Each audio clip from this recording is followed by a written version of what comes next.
commence. Alors, on va vers la troisième porte, vous vous souvenez, mais il faut faire cette étape. Alors, le livre d'Esdras, donc au chapitre 3. Donc, livre d'Esdras, chapitre 3. Des versets donc 10 à 13. Alors, qu'est-ce qui se passe ? Alors, rappelez-vous, Esdras chapitre... Donc, Esdras et Néhémie étaient contemporains. Esdras chapitre 3. Donc, verset 3 déjà, ils rétablirent l'autel sur ses fondements. Quoi qu'ils aient à craindre les peuples du pays et y offrir des holocaustes à l'Éternel, les holocaustes du matin et du soir. Ok, ils ont célébré la fête des tabernacles. Et après, un peu plus loin, des versets 10 à 13. Ce que je veux noter, qu'on va noter là, ils sont en grandissant, leur cœur a été touché par la reconstruction. Et ça, c'est pour nous, c'est important. Alors, dans ce chapitre 3, on se rappelle qu'on est dans le Yesod, hein, dans la partie, dans la séphira du fondement. Verset 10, lorsque les ouvriers posèrent les fondements du temple de l'Éternel, on fit assister les sacrificateurs en costume avec les trompettes et les lévites. Bon, je lis en français. Quand j'aurai besoin de l'hébreu, je le sortirai, mais ça va le sens. Fils d'Azaph avec les cymbales, afin qu'ils célèbrent l'Éternel d'après les ordonnances de David, roi d'Israël. On va retrouver, après cette teshuva, tout ça, vous allez voir, on va retrouver la notion de la vraie tifila. C'est la tifila, c'est-à-dire donc tout ce qui fait partie de l'aération, tout ce qui fait partie. Donc, alors, la prière, la louange, les chants, ainsi de suite, j'allais dire, c'est pas obligatoire, mais c'est ça va être l'aération, comme notre corps, on respire constamment, eh bien c'est pareil, donc ça on va le retrouver, et je pense on l'a vécu au début un petit peu, mais juste une ou deux fois, mais c'était pas le temps c'était de repartir là, et vous allez voir, on va retrouver ces moments où l'Esprit de Dieu descend, et où il y a une aération.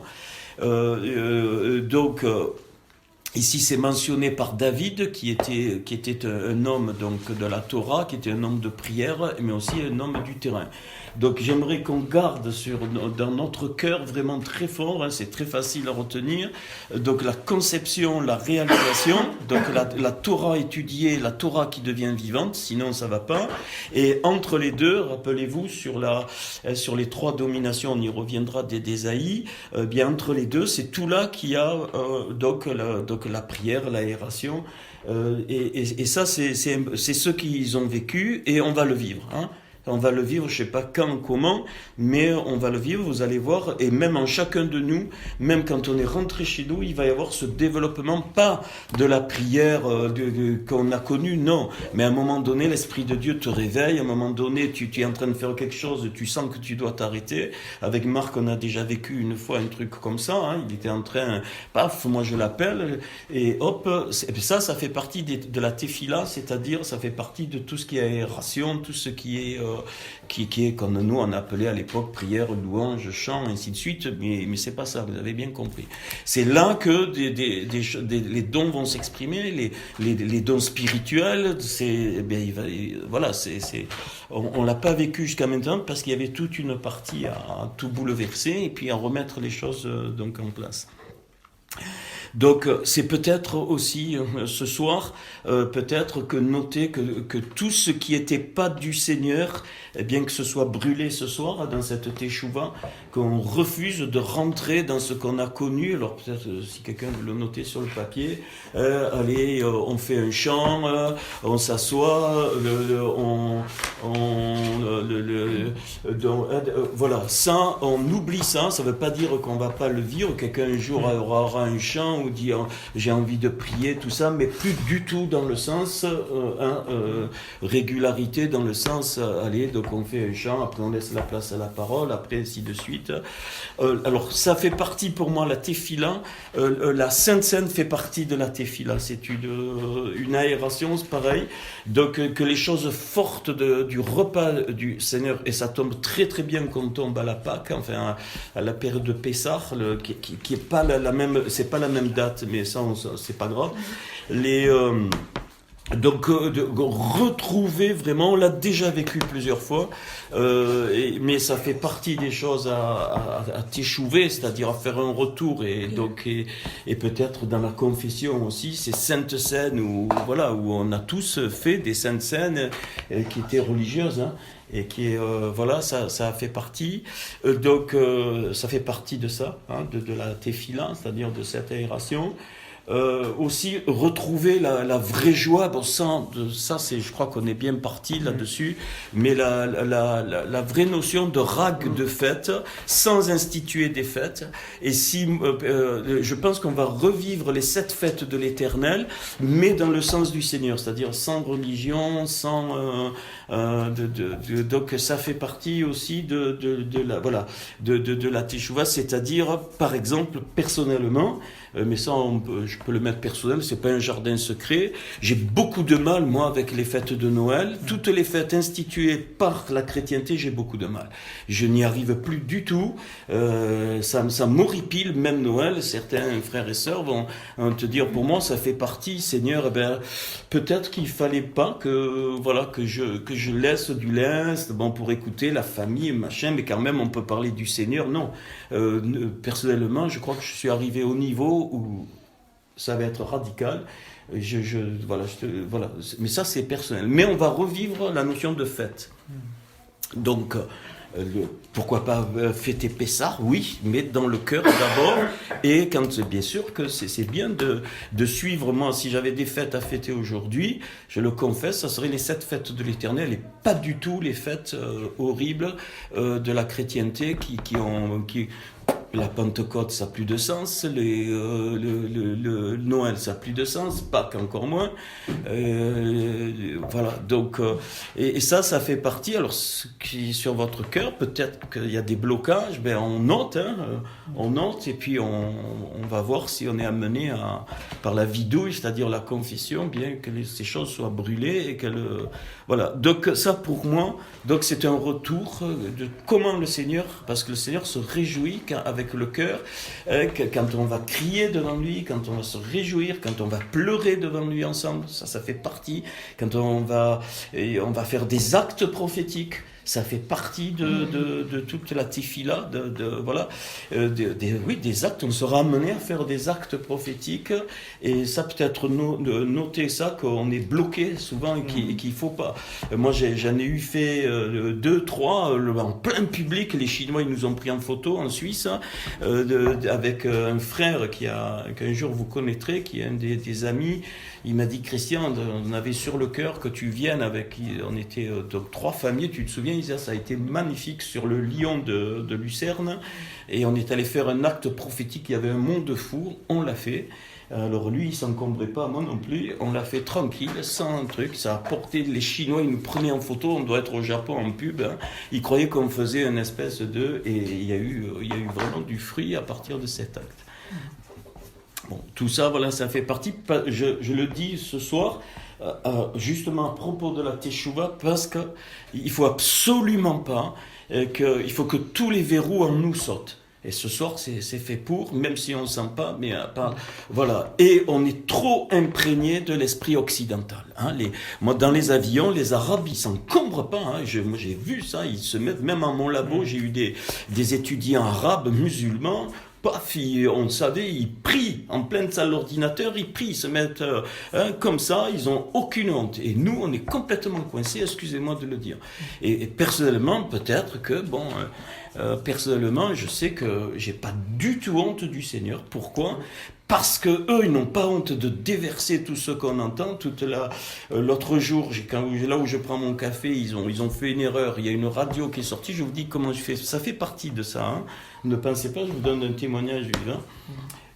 S'il y avait eu Isaouan de vous, il a sorti une espèce, c'était même pas de la musique, c'était quelqu'un, je vous dis pas, qui parlait comme ça devait être du rap, je sais pas quoi. J'ai fermé mes affaires en colère. J'ai dit non mais c'est une honte. J'ai dit je viens quasiment tous les jours. Il me dit mais alors ils me connaissent mais Christian qu'est-ce qu'il a? J'ai dit non mais vous entendez ce qui est en train de passer? Ah c'est vrai mais une horreur. Et donc et là j'ai encore plus réalisé et moi j'aurais honte du Seigneur. Non, je peux prier en pleine rue à haute voix devant tout le monde pour quelqu'un si Dieu me le demande. Donc, et ça, il faut que ça pète. Hein. C'est fait pour, parce qu'on a une mentalité. Non, tu comprends, on va froisser dans les familles. Pareil, salut. Hein. Voilà, eux ils se gênent pas. Voilà. Par exemple, pour moi, Noël s'est imposé. Non, pourquoi j'irais? Non, c'est fini. Non. Pour nous, non, parce que c'est faux, c'est du mensonge. Et alors je sais qu'on a des blocages à ce niveau parce qu'on a toute une culture, je me souviens de ta famille, bon encore heureux que moi j'ai été le mariage de son frère, demandez ce que j'ai fait, mais déjà, bon après vous allez dire c'est fou, ça fait partie aussi de la Teshuvah. Il avait invité, alors qu'on lui avait dit non, on connaît votre, ne vous inquiétez pas, et d'un coup ils ont sorti une espèce de magicien, un truc, plein repas. J'ai dit Isa, les enfants étaient enfants, allez les enfants on s'en va. On est parti du mariage de son frère. Et ça, c'est pour ça que Dieu atteste. C'est obligé. On ne peut pas, bien sûr. Attendez, on est allés tous ensemble une fois à la crêperie, on s'est réjouis ensemble. Voilà, je sais me comporter, je veux dire, j'agresse pas le premier venu. Voilà, non. On fait les choses, on est discret, ainsi de suite. Mais quand il y a le moment de Dieu, public ou pas public, cinéma ou pas cinéma, concert ou pas concert, famille ou pas concert, personnellement, aujourd'hui, je suis arrivé jusque-là, donc j'ai pas un problème à ce niveau, mais je le dis parce que je sais qu'à l'intérieur de nous, on peut être bloqué. Je fais quand le Seigneur me demande, même si ça doit, qui que ce soit. Et personnellement, je ne tolère pas qu'on dise du mal sur le Seigneur. Mais ça, c'est personnel. Si vous avez un blocage à ce niveau, c'est pareil. Dès que j'entends, qui que ce soit, ma propre mère, je me souviens, j'ai dit, maman, je renverse la table si tu dis un mot de plus sur le Seigneur. Elle est devenue blanche. Jamais Christian avait parlé comme ça à sa mère. Il y a quelques années, donc on était plus que mature. Et mon père, il a dit, ton fils a raison. Dit, tu peux faire ce que tu veux, mais voilà. Donc, mais ça fait partie, hein, parce que ça fait partie de ça, parce que ce sont des choses qui doivent brûler en nous. Ça doit péter. On ne doit pas s'encombrer. Ça ne veut pas dire qu'on ne doit pas être... Il y a des moments où le Seigneur, il nous demande bon, tu écoutes, il y a des moments. Mais il y a des temps où on doit marquer notre position, famille ou pas. Enfant, pas enfant, école, pas école, c'est faux. Hein, ça, c'est religieux. Alors, quand, je vous dis pas, moi, ce que j'ai trouvé en faisant le ménage, quand j'étais dans les églises, quand j'étais jeune, je poubellais, et puis je me suis fait reprendre par les anciens, et dit, mais comment, c'est les affaires de l'église, j'avais mis à la poubelle, parce que je comprenais pas qu'on trouve ça dans une église. Donc voilà. Alors, c'est bizarre que je commence par ça, mais je pense que c'est qu'il le faut. Et si on a un souci, on sent un souci en nous, pas grave, hein, qui n'en a pas. Voilà, je sais pas si ça vous parle, mais je pense, pourquoi ? Parce que ça va fermer des portes pour la suite par rapport à ce que Dieu va nous demander. Parce que je crois que moi, peut-être je réalise pas bien, mais ce qu'on est en train de vivre, ça a une portée. On va avoir des problèmes, ça c'est sûr. Hein, ça c'est très clair. Donc, et ça fait partie de cette aération. Et vous allez voir, quand même publiquement, tu peux être mal à un moment donné, mais tu obéis au Seigneur, je te dis pas la bénédiction, toujours avec Isa, toujours la bénédiction qui suit après. Tout de suite, hein, il y a une joie, donc, je sais pas si je me suis bien fait comprendre. Ok.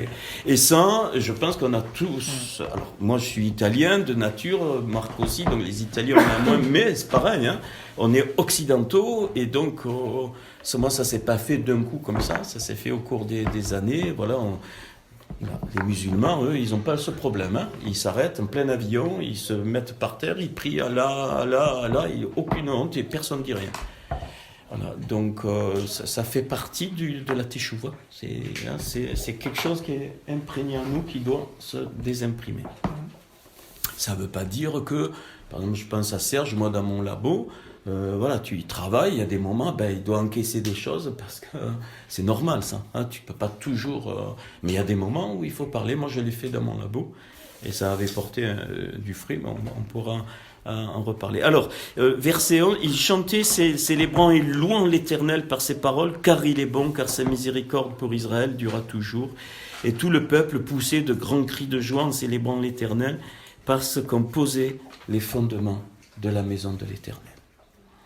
Donc il y a cet ordre que je crois qu'on est en train de vivre, les fondements qui sont reposés, et donc ça va impliquer forcément après la Teshuvah, des choses vont s'ouvrir dans cette notion d'aération spirituelle. Pourquoi ? Parce qu'ils ont été touchés, leur cœur a été touché par la reconstruction. Et c'est important, on ne peut pas commander ça, la seule chose qu'on peut faire, c'est ouvrir la porte de notre cœur et dire oui Seigneur, je veux grandir en toi. Et quand je grandis, ça se fait automatiquement, ça monte et la teshuva, elle vient. Mais plusieurs des sacrificateurs et des lévites et des chefs de famille âgés qui avaient vu la première maison pleuraient à grand bruit pendant qu'on posait sous leurs yeux les fondements de cette maison. Beaucoup d'autres faisaient éclater leur joie par des cris, en sorte qu'on ne pouvait distinguer le bruit des cris de joie du bruit des pleurs parmi le peuple, car le peuple poussait de grands cris dont le son s'entendait au loin. Donc ils ont vraiment manifesté, et on va le vivre. Hein. Je ne sais pas comment, mais on va le vivre. Alors, le 4, verset 1 à 5, important. Les ennemis de Juda et de Binyamin apprirent que les Banim, donc les bâtisseurs, les fils de la captivité, donc ceux qui étaient sortis de Zorobabel, bâtissaient donc le Beth Amikdash, donc ou le Beth à Elohim, le temple à l'Éternel, le Dieu d'Israël. Ils vinrent auprès de Zorobabel et des chefs de famille et leur dirent « Nous bâtirons avec vous, car comme vous, nous invoquons votre Dieu. Et nous lui offrons des sacrifices depuis le temps d'Essaradon, roi d'Assyrie, ainsi de suite. » Mais Zorobabel, Josué et les autres chefs des familles d'Israël leur répondirent « Ce n'est pas à vous et à nous de bâtir la maison de notre Dieu, nous la bâtirons nous seuls à l'Éternel, le Dieu d'Israël, comme nous l'a ordonné le roi Cyrus. » Donc un autre point où qu'on doit faire très attention là, on ne doit pas avoir peur de paraître sectaire.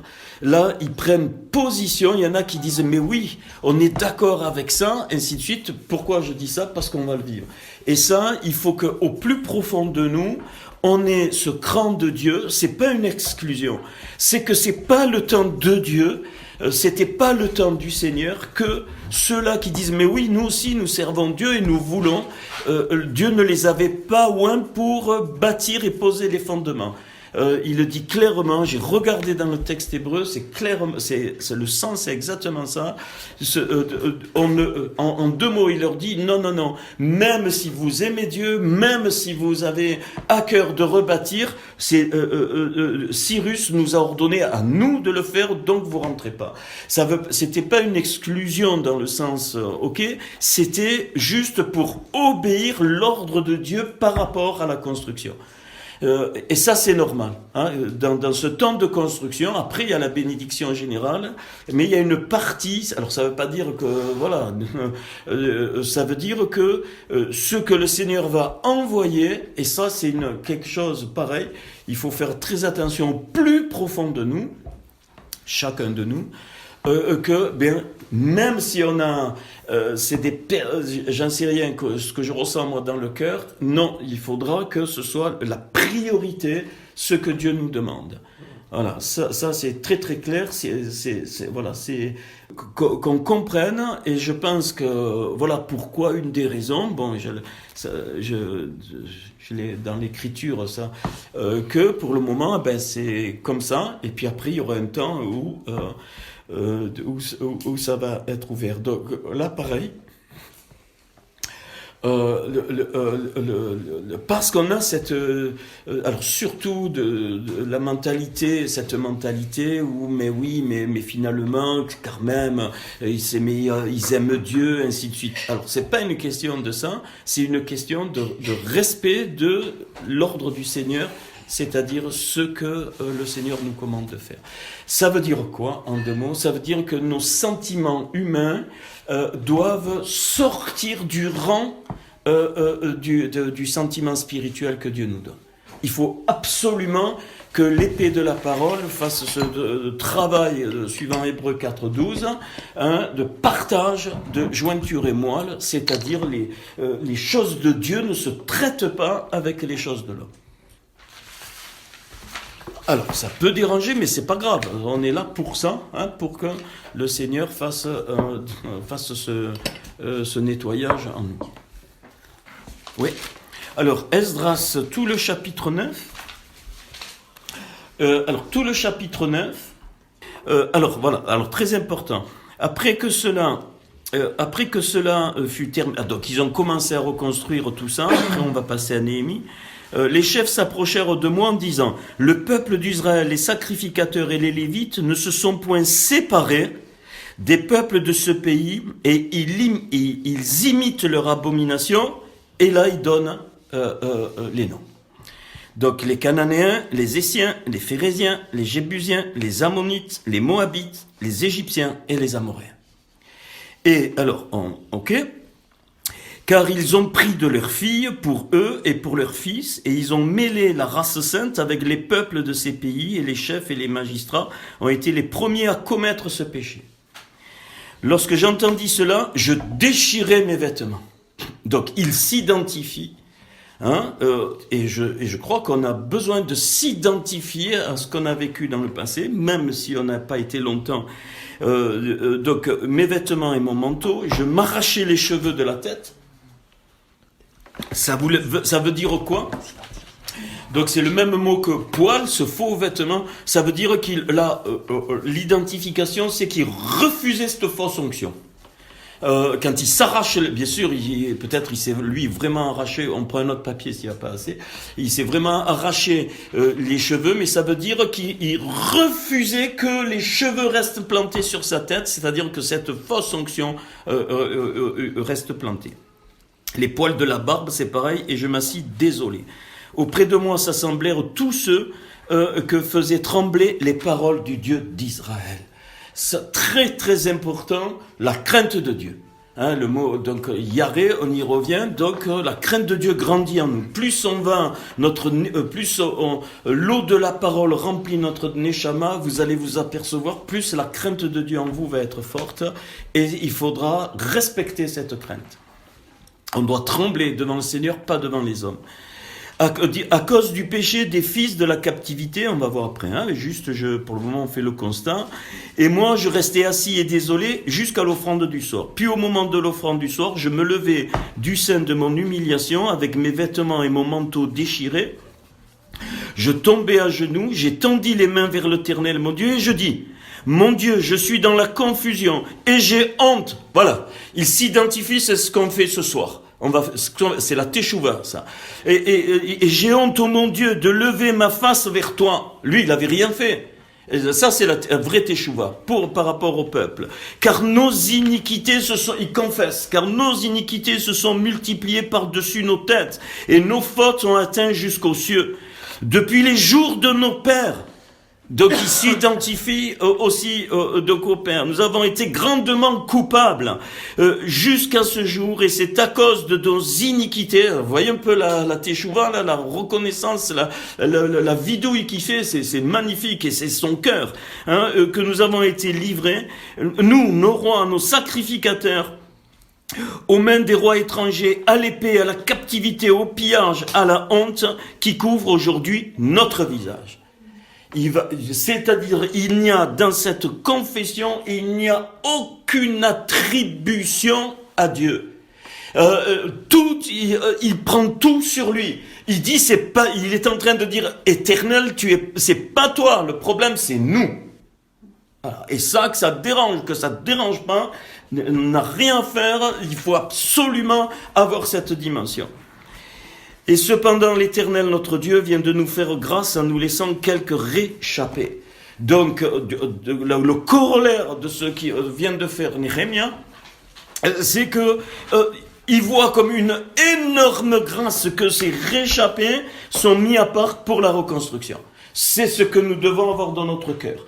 Moi, je refuse qu'il y ait, comment dire, pas de l'égoïsme, l'autre mot, pour dire que, ah ben non, c'est normal. Comment on dit? Je sais pas. Bon, enfin. Non, oui, égocentrisme, mais plutôt, bon, ben c'est normal, voilà. Fataliste, voilà. Dieu. La fatalité, ben de toute façon, le Seigneur a déclenché. Non.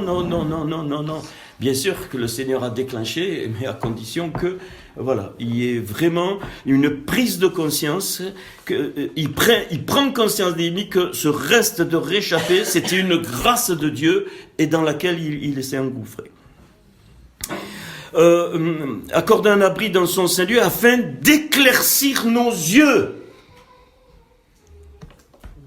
Et là, je pense qu'on ne doit pas douter. Hein. Ça, c'est aussi peut-être confessions, hein, d'éclaircir nos yeux et de nous donner un peu de vie au milieu de votre servitude. Car nous sommes esclaves. Alors, ce soir, il va falloir... Hein, nous sommes esclaves, mais Dieu ne nous a pas abandonnés dans notre servitude. Il nous a rendus les objets de la bienveillance des rois de Perse pour nous conserver la vie, afin que nous puissions bâtir la maison de notre Dieu, en relever les ruines, et pour nous donner une retraite en Yehuda et à Yerushalayim. Ce verset 9 pour moi, ça veut dire... que le Seigneur, pour rebâtir, les rois de Perse, on est dans cette dimension aujourd'hui, il n'y en aura pas d'autre. Il va utiliser les choses du monde pour qu'on puisse rebâtir. Donc la grande... Alors pareil, là, si on est bloqué là-dessus, il faut le noter, confesser. Là, j'ai ressenti très très fort que le Seigneur allait utiliser même les gens du monde pour rebâtir, parce que le corps de Christ est complètement malade. On n'aura aucune aide du corps de Christ connu, entre guillemets. Je l'ai senti très très fort. Aucune. C'est pas un peu, aucune. Et ceux qui auront à cœur, c'est vraiment les vrais que le Seigneur aura mis, mais ceux-là, ils seront reconnaissables. Et ça, je pense qu'il faut l'accepter. Alors peut-être le noter quelque part. Hein, donc le confesser et l'accepter en disant, nous acceptons, Seigneur, que tu vas utiliser les gens du monde, même des non-croyants, des Cyrus, des rois de Perse, pour aider à ce que, eh bien, cette Torah vivante qui se réalise, eh bien, voilà, que dans les actions que le Seigneur va déclencher, eh bien, il puisse y avoir des choses concrètes, quelle que soit la chose concrète que Dieu va déclencher. Je vous livre ce qui m'est venu, moi, voilà. Maintenant, que dirons-nous après cela, ô notre Dieu, car nous avons abandonné tes commandements. Chose à confesser, nous avons abandonné tes commandements, ça nous concerne tous à des degrés différents, ça veut dire qu'on ne les a pas mis en pratique. Pourquoi? Parce que l'identification au corps nous fait identifier à tout ce qui s'est passé dans les années passées qu'on a vécues, et puis aussi dans les siècles passés, ainsi de suite. On ne peut pas rester indifférent après 1700 ans d'histoire de l'Église. Nous avons abandonné tes commandements. Néhémie aurait pu dire, Esdras, il était scribe, donc lui, il les avait pas abandonnés, les commandements. Ben non, il s'est identifié. Voilà. Que tu nous avais prescrit par tes serviteurs les prophètes, en disant, le pays dans lequel vous entrez pour le posséder est un pays souillé par les impuretés des peuples de ces contrées, par les abominations dont ils ont rempli d'un bout à l'autre avec leur impureté. Ne donnez donc point vos filles à leurs fils, et ne prenez point leurs filles pour vos fils, et n'ayez jamais souci de leur prospérité ni de leur bien-être, et ainsi vous deviendrez forts, vous mangerez les meilleures productions du pays, et vous le laisserez pour toujours en héritage à vos fils. Donc, un autre point fort à noter ici, c'est la peur humaine qui entraîne qu'on rate ce que Dieu veut faire, et donc la bénédiction que Dieu veut, la vraie bénédiction que Dieu veut déclencher. On se rappelle de Lot. Voilà. On ne peut pas tolérer au point où on est rendu de voir avec nos yeux à nous. C'est impossible. Et là, la Emouna doit intervenir. Donc, il y a aussi une confession là à faire au niveau que on est trop pris par notre tête. Voilà. Et qu'on ne doit pas, on regarde toujours la bénédiction aussi, c'est un autre point à faire sauter. La bénédiction n'est pas un signe que Dieu est avec nous. Mais alors, pas du tout. La critère, c'est pour ça que le message de la souffrance, j'espère que vous l'avez approfondi, il est là pour ça, pour dire que non, le critère, c'est pas parce que tu es en pleine santé, que tu es pas riche, machin, que tu es avec Dieu. Non, il n'est pas là le critère. Après tout ce qui nous est... Alors, vous vous rendez compte, tout le chapitre 9, donc, est une teshuva, une vraie teshuva, avec vidouille, c'est-à-dire il confesse. Donc, après tout ce qui nous est arrivé à cause des mauvaises actions et des grandes fautes que nous avons commises, encore, quoique tu nous aies pas, ô notre Dieu, punis en proportion de nos iniquités. Je pense qu'on ne réalise pas assez, ou on n'a pas assez réalisé avec toutes les années, la grâce que Dieu nous a fait de ne pas nous foudroyer. Ça, il faut vraiment que nos yeux s'ouvrent. Et recommencerions-nous à violer tes commandements et à nous allier avec ces peuples abominables? Ta colère n'éclaterait-elle pas encore contre nous jusqu'à nous détruire sans laisser ni reste ni réchapper? Éternel Dieu d'Israël, tu es juste, car nous sommes aujourd'hui un reste de réchappés. Nous voici devant toi comme des coupables. Nous ne saurions ainsi subsister devant ta face. Donc le verset 15 est d'une clé importante. Et chapitre 10, on va au chapitre 10 jusqu'au verset 3. Pendant qu'Esdras, pleurant et prosterné devant la maison de Dieu. Quand notre Neshama, et on comprend, vous allez voir plus, eh bien, moi ça m'arrive ces derniers temps, je veux dire, de cette tristesse de pleurer par rapport à l'état du corps de Christ. Bien sûr, on se réjouit de se voir, mais j'ai une douleur dedans, carrément. Et donc, si ça vous arrive, dites pas, ben non, ça me concerne pas. Non, le Seigneur est juste, non, on appartient au corps, et le corps aujourd'hui, si on prend dans tout l'ensemble comment Dieu le voit, c'est important pour la teshuva, pour le retour. Il faut vraiment avoir la notion du corps. Alors, pendant qu'Esdras, pleurant et prosterné devant la maison de Dieu, faisait cette prière et cette confession, donc vidou, le mot vidou là, et cette confession, il s'était rassemblé auprès de lui une foule très nombreuse de gens d'Israël, hommes, femmes, enfants, et le peuple répandait d'abondantes larmes. C'est-à-dire que ça s'est communiqué. Donc on ne fait pas ça pour s'amuser, c'est que il y a une communication dans le monde spirituel, et vous allez voir, ça va faire comme un aimant. Mais on ne le fait pas pour ça. Ça, c'est que la conséquence. Surtout pas. Si tu fais ça pour ça, tu es à côté de la vraie teshuva. Non, on le fait parce qu'on le sent, qu'il y a des choses à dire au Seigneur, que le corps s'est raté. On va voir ce qui va venir, et puis nous-mêmes aussi dedans. Alors Shemaïa, fils de Jéhiel, d'entre les fils d'Élam, bon là j'ai pas le temps, et il confesse aussi derrière, nous avons péché contre notre Dieu en nous alliant des femmes étrangères qui appartiennent au peuple du pays, mais Israël ne reste pas pour cela sans espérance.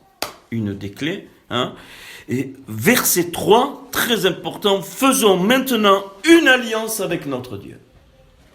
Et là il va pas falloir faire un brit de salade de paroles, C'est-à-dire que le Seigneur va faire descendre sa bride, sa coupure, et l'alliance, elle va être concrète, c'est-à-dire le Seigneur va déclencher des engagements concrets. Ça va être concret, on sera obligé de s'engager d'une façon ou d'une autre. Évidemment, je ne vais pas refaire tous les cours, dans le sens où Dieu nous le demande comme lui il veut, mais toujours par rapport au corps. Donc, Et c'est quand il y a eu la Teshuvah plus la vidouille, là, ici, là, ils finissent par cette alliance, pas entre eux, pas ça du tout. Hein, c'est une alliance, c'est-à-dire un engagement de leur cœur, mais ils ont fait après des actes, et donc Néhémia, c'est ce qu'on est en train de faire, hein, les portes, machin. Faisons maintenant une alliance avec notre Dieu pour le renvoi de toutes ces femmes. Ça veut dire qu'il aille retourner un mariage, parce que là, c'est des étrangères, et leurs enfants, selon l'avis de mon Seigneur et de ceux qui tremblent devant les commandements de notre Dieu, et que l'on agisse d'après la loi, la Torah, la loi. Voilà, très très important ce texte pour nous, enfin là aujourd'hui dans le temps. Maintenant, voilà, après si ça manque, on va noter et après ça va s'ouvrir et vous notez. Alors, on va revenir maintenant sur le point où on doit confesser des choses de façon générale, mais peut-être aussi personnelle. Alors, les abominations. On commence. Les Cananéens.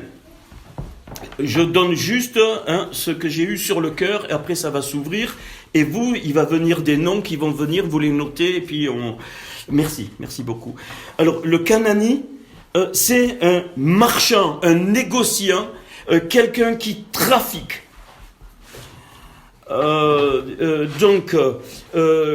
Rappelez-vous les marchands dans le temple. C'est aujourd'hui pour nous, c'est tout l'évangile qu'on a participé de près ou de loin du marchandage, du trafic. C'est quelque chose à confesser qui fait mal au Seigneur. Dans la mentalité trafiquée avec l'évangile, c'est-à-dire ça me concerne pas, peut-être, mais ça concerne le corps, donc ça nous concerne. Donc les Canani, voilà l'axe principal que j'ai reçu. Après, si il vous vient des trucs, des ouvertures là-dessus, vous les notez et ça va venir. Deuxième, les Essiens. Alors, et c'est toujours le A. Quand la Bible met le A, ça veut dire c'est le principe. Non seulement ça s'est produit, mais maintenant c'est le principe. Hein, c'est très profond. Hein, quand tu dis Ha Elohim, c'est le principe de Dieu créateur. Toujours, hein. Donc à Yeshua, c'est le principe du salut. Là, c'est à Kenani, donc le principe du Canaan, donc le marchandage de l'évangile. Et on pourra être tenté. Hein. C'est valable pour aujourd'hui, mais aussi pour la suite. Donc, alors le Hessien, c'est le Hariti. Le Hariti, ça vient de Rabat, c'est l'effroi, l'épouvante, répandre. C'est quoi ? C'est utiliser notre position d'autorité en tant que ministère pour dominer. Et ça ne dites pas, ça ne me concerne pas, on l'a vécu dans le corps, donc il faut le confesser pour le corps. Et parfois, ça peut nous arriver au plus profond de nous, dans la chair, en disant, on me reconnaît comme ministère ou autre, peu importe, dans tel truc, donc j'utilise ça. C'est ce principe-là que le Seigneur veut faire sauter. Donc le Hariti. Alors on peut les prononcer tout à l'heure, ceux qui veulent, je leur donne le Canani, et donc le Harit. Donc, et c'est ça qui a engendré toutes les fausses positions, les fausses autorités, et donc, en fait, c'est un décalage de la crainte. La crainte, elle est plus à Dieu, elle est par rapport à celui qui a une fonction d'autorité. Le apéritif, alors c'est pas apéritif. Le apéritif, c'est donc les Phérésiens. Alors, l'origine, c'est Pérasie, sans muraille. Ça veut dire sans muraille ou fausse protection. Donc, qui fait rentrer n'importe quoi. Fausse doctrine. Pour avoir du succès. C'est ce qui m'est venu, donc c'est un axe fort et ça va débloquer. Donc avec Internet, je vous en prie, soyez très prudents quand le Seigneur vous conduit pas dans ces choses, soyez très prudents. Le apérisie, donc c'est sans muraille, sans protection. Donc c'est accepter n'importe quoi sous prétexte que mais quand même je dois prendre note parce que ce sont des frères et sœurs entre guillemets. Non, il y a des choses qui enlèvent vraiment la protection. Donc on doit retrouver notre véritable protection qui est un Hachem et il n'y en a pas d'autre. Le Ayevouzi, Ça vient de Yézouf, qui est l'ancienne, c'est la ville de Jébus, qui est devenue après Yerushalayim, Jérusalem, voilà. Et la racine de son nom, alors ça veut dire endroit du battage, là où on bat le blé. L'origine vient de Wutz, qui veut dire foulé aux pieds, écrasé. Ça, c'est le favoritisme, et je parle en général, mais ça peut nous concerner, et donc rejeter la différence, donc, ou écraser l'autre parce qu'il ne fait pas partie de notre doctrine ou des trucs comme ça, j'en sais rien, donc voilà. Et, donc, alors c'est un axe important, et il y a des ramifications, évidemment. Alors, je dirais que ce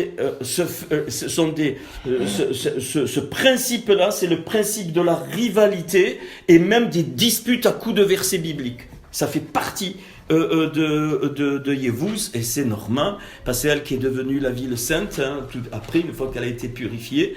Jérusalem, c'était Jébus, donc une ville des Cananéens, où Israël n'était pas encore venu. Et donc, on ne peut plus tolérer ce genre de rivalité, de dispute en tout cas. Ce principe-là doit sauter. C'est pas une question de fermeture. Non. C'est juste une question que c'est pas normal qu'il y ait des disputes. Ça vient du monde démoniaque, qu'il y ait des disputes à tel point qu'il y a aujourd'hui 3500 dénominations chrétiennes. Alors, après le Hammoni, alors ça déjà, on a vu Hammoni. Le Hammoni, alors ce qui veut dire mon peuple mais qui sort de l'inceste, c'est empêcher la nature de l'épouse de se développer. Eh bien comment en rendant le peuple uniforme. Mon peuple. Donc pareil, c'est merci. Voilà, ok, mais on l'a vu donc et on l'a vu dans les détails. Mais là, j'exprime un peu la racine. Donc ça c'était le Hahamoni. Ok. Le Hamoavi. Donc c'est Moab, c'est le deuxième, c'est la semence du père, toujours par l'inceste. Ça c'est perte d'identité pour avoir la reconnaissance des hommes. Très fort, moi je l'ai vécu étant jeune. Je voulais être reconnu par les hommes dans mon ministère, j'étais tout jeune. Et il a fallu des souffrances pour que j'arrive à être, pas libéré, mais que vraiment, et c'est quelque chose à confesser parce que c'est très fort ça. Alors oui, donc c'est la semence du père, donc par le père, c'est inceste qui est chef. Donc c'est la perte d'identité parce qu'on veut la reconnaissance des hommes, même dans notre appel. Et ce Hammoni, lui, il est clôturé, c'est-à-dire ça se transmet. C'est ça qui ouvre à la transmission de la tradition. Donc on refuse ça aussi. Et enfin, le dernier qui est connu, à Mitzraïm, les limites. Alors, je dirais que aussi, parce que je ne dis pas tout chaque fois, à Mitzraïm, on a vu que c'était dans les limites. On verra dans... celui-là, le refus de l'expansion. Parce que, toujours pareil, on veut ramener à soi, donc c'est la prison de l'identité, je dirais, le mot il veut dire ça, c'est le refus que l'enfantement peut se faire par plein de frères et sœurs. Enfin, pas le refus, mais ça touche. Alors, on va passer à Matthieu 23, les 8 arours qui vont... Enfin, plus que les 8 arours, Matthieu 23 qui nous apprend des choses bien peut-être à confesser ou à... Matthieu 23, on commence dès le début. Alors, les scribes et les pharisiens sont assis dans la chaire de Moïse. Faites donc et observez tout ce qu'ils vous disent, mais n'agissez pas selon leurs œuvres, car ils disent et ne font pas. Hypocrisie religieuse. Très fort. Ça, c'est très fort. Ils disent et ils ne font pas. On doit rentrer dans ça. Ça m'est arrivé. Et ça peut m'arriver encore. Mais bon, de moins en moins. C'est-à-dire, on doit être cohérent avec... voilà. Même si je suis appelé à prêcher, il faut que notre prédication soit cohérente par rapport à notre vécu. Et ça, quelque chose à confesser pour le corps, mais je pense que pour nous-mêmes aussi. Et vous allez voir, ça fait du bien. En tout cas, bon, moi là, ça va, ça m'a concerné il y a quelques années. Bon, là, pas tellement, mais si ça vient tout à l'heure, je le fais, c'est pas un souci. Ils lient des fardeaux pesants et les mettent sur les épaules des hommes, verset 4, mais ils ne veulent pas les remuer du doigt, la ruse religieuse. Quelque chose à confesser, et pareil, si on est dans ce cas-là, des versets 5 donc au verset 12, ils font toutes leurs actions pour être vus des hommes. Ainsi, ils portent de là. Combien de fois aujourd'hui je réalise que des personnes priaient pour se faire voir parce qu'elles prient, font des délivrances pour se faire voir. On est exactement là. Qui n'est pas passé par là où ils font des entretiens pour dire c'est nous que voilà Dieu nous a utilisés. C'est plus ce temps-là. Donc là, tout l'exercice, que ça nous arrivait, moi, des fois je restais jusqu'à 2h du matin pour prier pour les gens, et quelque part au plus profond de moi, je m'aperçois aujourd'hui, c'est fait, c'est confessé, que, quelque part, voilà, ça me donnait une plus-value, entre guillemets, voilà, c'est Christian qui a prié, super, c'est un prophète et machin. On peut pas rester dans cette dimension. Ça a été un temps, c'est fini. L'apparence, alors on y va, ils font toutes leurs actions pour être vus des hommes, ainsi ils portent de larges phylactères, ils ont de longues franges dans leurs vêtements, ils aiment la première place dans les festins et les premiers sièges dans les synagogues, donc tous les privilèges dans le monde religieux, ça ne veut pas dire le respect. La Bible dit clairement, voilà, d'avoir de la déférence pour les conducteurs, entre guillemets, mais ça ne veut pas dire ça ne veut pas dire se faire servir comme des rois. Donc tout ça c'est en train de sauter, et je pense qu'on a été touchés dans le passé, tous sans exception, on a tous été touchés au moins une fois par l'un de ces trucs-là, donc à sortir, s'identifier au corps et à le confesser pour nous-mêmes. Alors ça c'est recevoir l'honneur des hommes. Et le Seigneur, il nous donne la clé, ne vous faites pas appeler rabbi, car ça c'est très important parce que ça nous aide beaucoup à être libérés. Un seul est notre maître, et vous êtes tous frères. N'appelez personne sur... Ça ne veut pas dire que le corps... Mais on n'a pas besoin... comprenez. Le corps lui-même va reconnaître la fonction de celui qui exerce, c'est évident. Mais on n'a pas besoin de chercher ça. Moi, je l'ai vécu, j'étais plus jeune. Et pourquoi ? Parce que la mentalité des églises religieuses, c'est ça. Donc ça te touche, forcément. N'appelez personne sur la terre votre Père, car un seul est votre Père, celui qui est dans les cieux, et ne vous faites pas appeler directeur, car un seul est votre directeur, le Christ. Donc là, le Père, le Fils et le Saint-Esprit sont tous les trois. Le plus grand parmi vous sera votre serviteur, quiconque s'élèvera sera abaissé, et quiconque s'abaissera sera donc élevé. Et puis après, donc on continue la liste. Malheur à vous, verset 13, scribes et pharisiens hypocrites, parce que vous fermez aux hommes le royaume des cieux. Certains arrivent à nier les choses du royaume pour leur intérêt religieux. Vous ne pouvez pas expliquer ça, vous n'y entrez pas vous-même et vous n'y laissez pas entrer ceux qui veulent entrer. Bon, ça je pense que ça nous... Bon, peut-être ça peut concerner au plus profond, mais bon. Malheur à vous, parce que vous dévorez les maisons des veuves et que vous faites... donc, séduction qui résume le truc par l'apparence de la piété. Ça, il faut vraiment que ça saute. Quand le Seigneur nous conduit à faire ce qu'on doit faire, on ne va pas tromper. Voilà, non. Je sais qu'il y a un orphelinat en vue, des enfants, et alors, c'est pas un souci, le Seigneur enverra qui il veut là-bas, et voilà, on le fait pas pour dire, voilà, super, on s'est occupé de la veuve, des orphelins, non. Le Seigneur il le dit là, parce que vous dévorez les maisons des veuves et que vous faites pour l'apparence de longues prières à cause de cela, ainsi de suite. Après, alors ça, le verset 15, donc faire des adeptes religieux, bon, je pense que ça ne nous concerne pas trop au point où on est rendu, mais qui sait, donc on ne doit pas à tout prix essayer que voilà, des âmes viennent, non.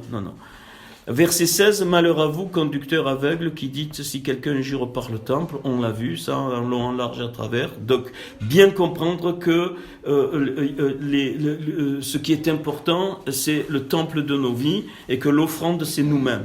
D'accord? Et ça veut dire quoi? Ça veut dire que Dieu d'abord voit les âmes. On s'en fout des choses religieuses. Autour, on s'en fout totalement. Tu donnes pas, c'est l'offrande. Tu te mets à part, on s'en fout. Et ça, c'est des choses qui doivent être. Si quelqu'un peut noter les points, puis après. Malheur à vous, scribes et pharisiens hypocrites, parce que vous payez la dîme, la menthe, et ainsi de suite. On connaît ça. Alors ça, c'est voici. Tu donnes peut-être une. C'est comment se rassurer la conscience par la puissance de l'argent.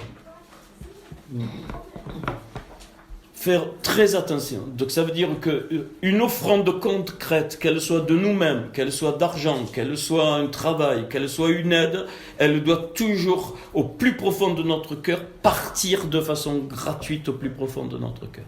On ne fait pas une offrande, quelle qu'elle soit. L'argent, dans le sens, donne une feuille blanche à... c'est dans ce sens-là. Et ça, je pense qu'il y a des choses à faire sauter aussi. On ne fait pas les choses pour dire, pour se rassurer, super, moi, j'ai donné tant pour l'orphelinat, j'ai donné tant pour que des enfants. Bien sûr que Dieu nous conduit, il faut le faire. Et bien sûr, on va pas entendre une révélation, une réma pour dire, il y a des enfants, ok, mais on le fait pas pour ça. Et là, c'est ça qui... et je pense que ça peut exister. Ça aussi, malheur à vous, scribes et pharisiens hypocrites, parce que vous nettoyez le dehors de la coupe et du plat, et qu'au-dedans, ils sont pleins de rapine et d'intempérance. Alors, c'est le dedans, c'est du dedans du cœur que sortent les mauvaises choses. Donc, travailler, et ça, c'est ça, c'est bien répandu, ça. On montre l'extérieur. Et moi, je suis content qu'entre nous, on peut enfin, paf, dévoiler les pas pour se faire mal, mais pour avancer. Voilà. Stop. Ça, c'est à confesser dans l'Église. Il n'y a eu que de l'extérieur. Et donc, qui implique forcément le mensonge. Parce que quand tu dis à quelqu'un, je prie pour toi et tu le fais pas, mais ferme-toi, ferme-la. On n'a pas besoin. Voilà. Non. Attention, je ne parle pas à vous, je dis en général, voilà. Et ça fait partie. Alors, si vous vient des idées dans ces trucs, vous notez. Malheur à vous, scribes et pharisiens hypocrites, parce que vous ressemblez à des sépulcres blanchis qui paraissent beaux au dehors, mais au dedans, c'est plein d'ossements et toute espèce d'impureté. Ça implique forcément qu'on doit sortir de cette mentalité où on a tendance à juger l'autre parce que on voit quelque chose qui ne va pas en lui. Et ça, je le maintiens parce qu'on est dans on est dans une société qui a complètement, à cause de l'individualisme, qui entraîne complètement le jugement de l'autre et rappelle-toi vous le connaissez, derrière il y a un sode, mais on ne va pas le faire ce soir, l'œil avec la paille et la poutre. Bien aimé, on a cette tendance dans la Tananara, la tendance au mal dans notre chair, à dire mais quand même, voilà, non, on ne peut pas, si ça ne sort pas entre nous, là on n'y arrivera pas. C'est quelque chose à confesser et à dire non, je rentre. Ma soeur, mon frère, il a tel problème, mais moi j'en ai un autre. Si je me regarde dedans, j'ai autre. Personne est parfait. Bon, vous allez dire c'est de base, mais c'est pour la teshuva. Alors, ça va être raide. Mais il faut que je le dise quand même. Malheur à vous, scribes et pharisiens hypocrites, parce que vous bâtissez les tombeaux des prophètes et vous ornez les sépulcres des justes. Et vous dites, si nous n'avions vécu du temps de nos pères, nous ne nous serions pas joints à eux pour répandre le sang des prophètes. Vous témoignez ainsi contre vous-même que vous êtes les fils de ceux qui ont tué les prophètes. Aucun d'entre nous ici, volontairement, ne veut tuer les prophètes, mais on le fait tous. Même si on aime un prophète. Et je ne dis pas ça parce que ça me concerne dans l'appel, parce qu'il n'y a pas que moi qui suis appelé à ce ministère. Et là, ça a été très très fort, et le Seigneur, cette nuit, petit homme, tu leur dis, à un moment donné, même si tu l'aimes énormément, à un moment donné, si tu ne fais pas attention, c'est une loi spirituelle, tu voudras tuer le prophète. Il a confessé ça. Je ne sais pas comment tu peux noter ça. Si. Il n'y a qu'un autre prophète ou un appel au prophète où la tendance sera faible, forcément. Mais à un moment donné, alors je ne dis pas que c'est forcément entre nous, mais je dis à un moment donné, c'est pour ça que même la pensée peut venir, juste une pensée. Et on l'a vécu, ça c'est de l'expérimental avec Isa. Et donc les amis que nous avons aujourd'hui, ils sont passés par cette case, et après, par cette case qui nous a pas fait mal, enfin, qui nous a fait un peu mal, mais parce que après c'est définitif. Mais on peut éviter ça, je dis ça pas pour moi, mais pour plus quand ça arrive, faut aller voir la personne et dire voilà. Sinon ça va et ça va. Donc c'est fort, hein. C'est une loi spirituelle de Dieu. À un moment donné, le prophète est rejeté. Parce que le message de Dieu sort de sa bouche, si c'est un vrai prophète, ça dérange trop. Mais ceux qui ont vraiment un cœur pour Dieu, c'est pas un souci. Hein, ça s'arrête au niveau de la pensée en général. Pourquoi ? Parce qu'il va tout de suite rectifier ou régler la chose dans son cœur. Mais c'est quelque chose de fort. Et comment alors à ce niveau ? Et à partir de là, qu'est-ce qui se passe ? Chose à dégager. Qu'est-ce qui se passe ? Nous, on l'a vécu, pas nous, mais on a vu autour. Les personnes, je ne parle pas d'ici, les personnes vont chercher même une poussière dans le prophète pour avoir une raison pour le rejeter. Même s'il fait pipi à droite et que lui fait pipi à gauche, il va trouver cette raison pour dire... Donc, important. Et ceux qui ont cet appel, eh ben, il faut qu'ils se préparent à vivre ce genre de choses. Mais je pense que si on est prudent, on ne le vivra pas ça entre nous, à condition de faire, de vraiment d'utiliser la confession dans le bon sens du terme, c'est-à-dire, eh ben voilà, si ça arrive, on fait la lumière, parce qu'un vrai prophète ne rejettera pas parce qu'il connaît cette loi. Nos meilleurs amis à Bourgoin, aux États-Unis aussi, et trucs, ils ont eu cette case, mais que de la pensée, jamais.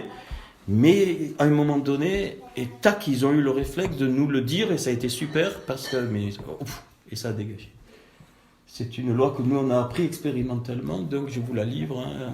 Je ne savais pas quand je devais en parler, ben c'est ce soir. Voilà. Et c'est pas lié du tout à une mauvaise intention, non, c'est une loi spirituelle, c'est un test de Dieu. Alors si ça c'est quelque chose, hein, si on n'accepte pas, c'est comme ça. Parce qu'un prophète, c'est un prophète. Un apôtre, il a autre chose, un apôtre. Ça sera autre chose, on en parlera un jour, mais ce soir, on va parler de ça. Voilà. Et c'est pourquoi donc, je vous envoie des prophètes, je vous envoie des sages et des scribes. Vous tuerez et crucifierez les uns, vous battrez de verge les autres dans vos synagogues, et vous les persécuterez de ville en ville. C'est pour ça que le milieu religieux automatiquement va massacrer les vrais prophètes, les vrais apôtres, les vrais scribes. Pourquoi ? Parce il n'y a pas ce qu'on vit là. Voilà. Mais quand on vit vraiment la partie du corps, on revient dans le livre des Actes, et là il y avait des prophètes et des docteurs, ils exerçaient, mais ils mettaient à jour les choses. L'apôtre Paul a vécu des rejets très très forts, mais d'une autre façon que le prophète, c'est pareil.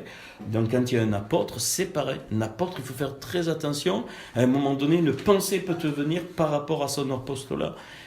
Et ça, il faut le régler avec lui, ou il ne faut pas laisser. Hein, voilà, donc je dirais qu'un des trucs à confesser, c'est on a trop laissé aller les choses. Ouais, c'est pas grave, j'ai eu que dans la pensée. Ben non. Non, il y a des pensées qu'on doit, parce que ça concerne le corps. Donc, alors ça, je sais pas où les trois fameuses dominations au niveau de la confession, par rapport donc à la corruption spirituelle, par rapport à la séduction spirituelle et l'orgueil spirituel. Donc trois pôles. Il y a eu beaucoup de corruption spirituelle, il y en a toujours. Il y a eu beaucoup de séduction spirituelle, et il y en a toujours. Et il y a eu beaucoup de orgueil spirituel. Alors, le premier, il s'appelle, alors je ne sais pas comment, si on le nomme, il s'appelle l'Égypte. Le deuxième, c'est l'Éthiopie. L'Éthiopie. Et le troisième, c'est Babel. Donc, peut-être il faut le confesser, puis brûler, j'en sais rien. Hein, comment... Alors, je ne vais pas le lire, sinon c'est trop long, c'est parce que l'heure tourne. Néhémie chapitre 8, il y a un grand remerciement pour avoir retrouvé la Torah. Néhémie chapitre 8. Donc, il faut qu'on apprenne, ça aussi, à remercier leur redécouverte de la Torah, de la loi. Donc, Néhémie 9.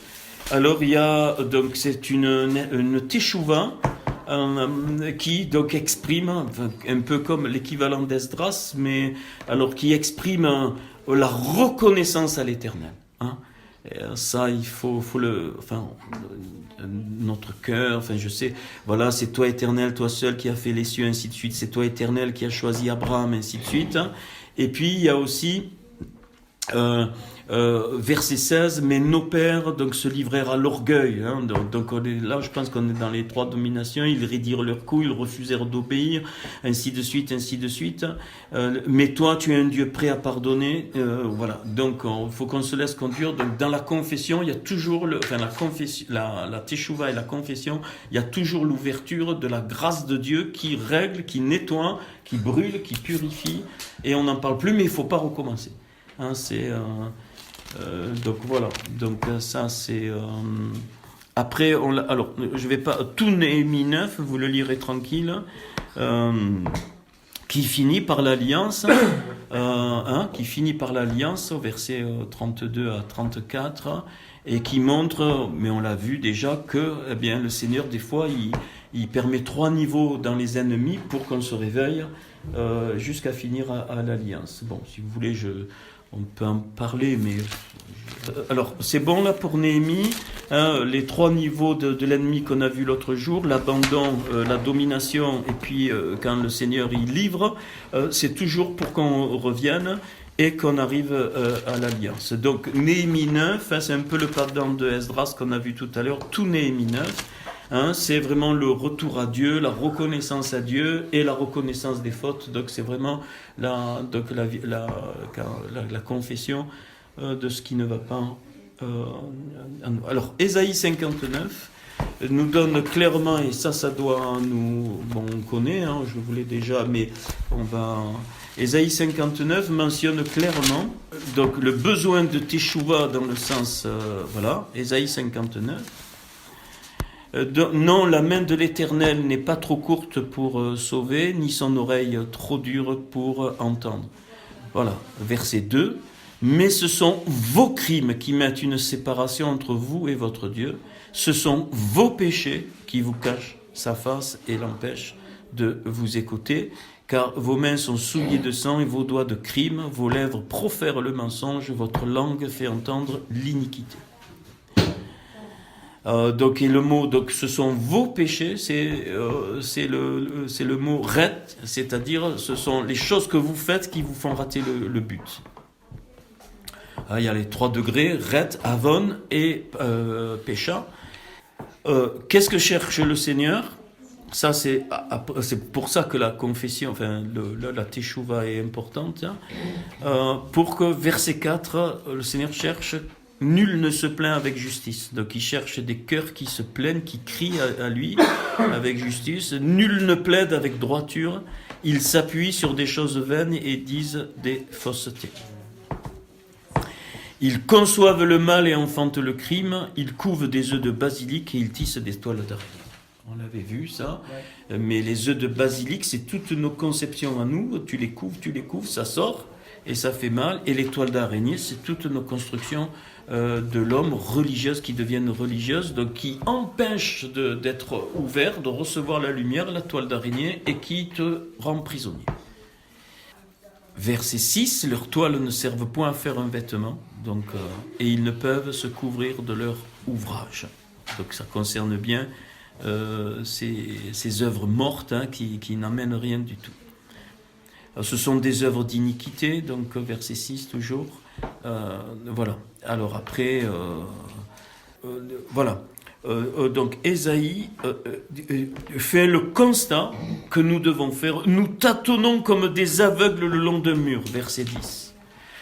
Nous tâtonnons comme ceux qui n'ont point Dieu. Nous chancelons à midi comme de nuit. Il reconnaît que à cause de ça, eh bien il n'y a plus rien.